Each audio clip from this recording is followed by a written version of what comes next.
Dans cette séquence, nous allons faire toute la synthèse relative aux fonctions carrées, c'est-à-dire les éléments basiques qu'il faut connaître par cœur, par cœur, par cœur. Donc on va redonner les éléments de base qui sont pour moi l'ensemble de définitions, dérivées, limites, tableau de variation, tableau de signes. Donc faites une pause sur la vidéo, essayez de chercher tout ça, et puis venez voir si vous avez juste. Donc une fonction carrée, si on complète sa définition, c'est f de x égale x au carré. Si je veux faire son domaine de définition, c'est-à-dire quelles sont les valeurs de x pour lesquelles j'ai le droit de calculer le carré, eh bien il y a toutes les valeurs. Donc le domaine de définition, c'est R. Si on complète tout de suite son graphique, et on va calculer des images, donc première chose, image de 0, donc 0 au carré, 0. Image de 1, donc 1 au carré, 1. Image de 2, 2 au carré, 4. Après, je vais sortir de mon graphique. On va les chercher dans les négatifs, puisque, attention, ils existent eux aussi. Image de moins 1 au carré, 1. Image de moins 2 au carré, 4. Alors, juste une petite remarque. Quand je dis image de moins 1 au carré, c'est pas ça. En fait, le carré, c'est pour tout le x, donc c'est tout le moins 1 qui est mis au carré. Donc, c'est pour ça que ça fait plus 1 et non pas moins 1. Donc, faites attention. Et après, on relie les éléments de la courbe, les points, alors le plus joliment possible, comme je peux avec la tablette. Voilà, à peu près. J'espère qu'elle est plus jolie que la mienne, la vôtre. En tout cas, ça fait quelque chose comme ceci.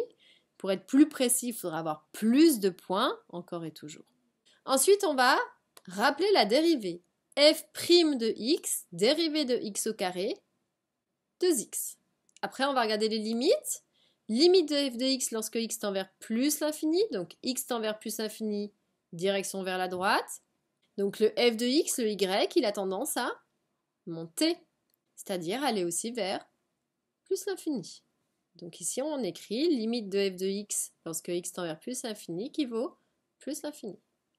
Ensuite, on va regarder limite de f de x lorsque x tend vers moins l'infini. Moins l'infini, c'est je me dirige vers la gauche. Et bien, dans ces cas-là, le y, il a tendance aussi à monter, c'est-à-dire aller vers plus l'infini. Donc, on écrira limite lorsque x tend vers moins l'infini. Alors, petit détail au niveau de la rédaction, le x tend vers moins l'infini, c'est vraiment en dessous de la ligne d'écriture. Ça sera infini. On va regarder le tableau de variation. Donc tout de suite, je mets par rapport à l'ensemble de définitions, moins l'infini plus l'infini. Qu'est-ce qui se passe? On imagine un petit vélo sur ma courbe. Donc je pars de moins l'infini, je lis toujours de la gauche vers la droite. Et bien sur ma courbe, mon petit vélo, il aura tendance à, partant d'ici, il vient déjà descendre. Donc la courbe, elle est décroissante. Et puis jusqu'à un certain moment, et après, elle va remonter. C'est-à-dire, elle va être croissante. Quel est ce moment charnière? Eh bien, c'est le moment qui est ici, c'est-à-dire le point de coordonnées 0 en abscisse, 0 en ordonnée. On va compléter le tableau avec les limites. On a vu que limite en moins l'infini, c'était infini. Et on a vu que la limite en plus l'infini, c'était plus l'infini. Donc voici le tableau de variation complété. On va regarder maintenant le tableau de signes. Donc toujours tout de suite, je mets l'ensemble de définitions, moins l'infini plus l'infini.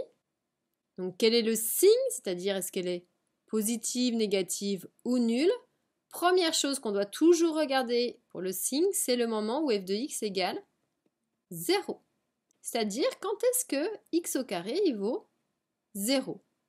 Eh bien le seul moment, et on le voit au niveau du dessin, c'est lorsque x il vaut tout simplement 0. Dans mon tableau, je suis obligée du coup de mettre le point de coordonnées 0, 0, qui correspond ici à ce moment où la courbe coupe l'axe des abscisses. Qu'est-ce qu'il en est du signe? Donc sur moins l'infini 0, sur cette partie ici, la courbe elle est dans la partie positive, donc là on met un signe plus. Et puis sur 0 plus l'infini, nous sommes dans la partie ici, ma courbe elle est à nouveau dans la partie ici, c'est-à-dire positive. Donc le signe d'une fonction carrée sera plus 0, plus ce qu'on voit sur le dessin, plus 0, plus. Ici, c'est le signe qui nous intéresse. Donc ici, ce petit tableau, c'est à connaître par cœur. En tout cas, vous voyez que si vous connaissez bien le graphique, vous êtes capable de retrouver tous ces éléments. Une chose à apprendre, c'est la valeur de la dérivée.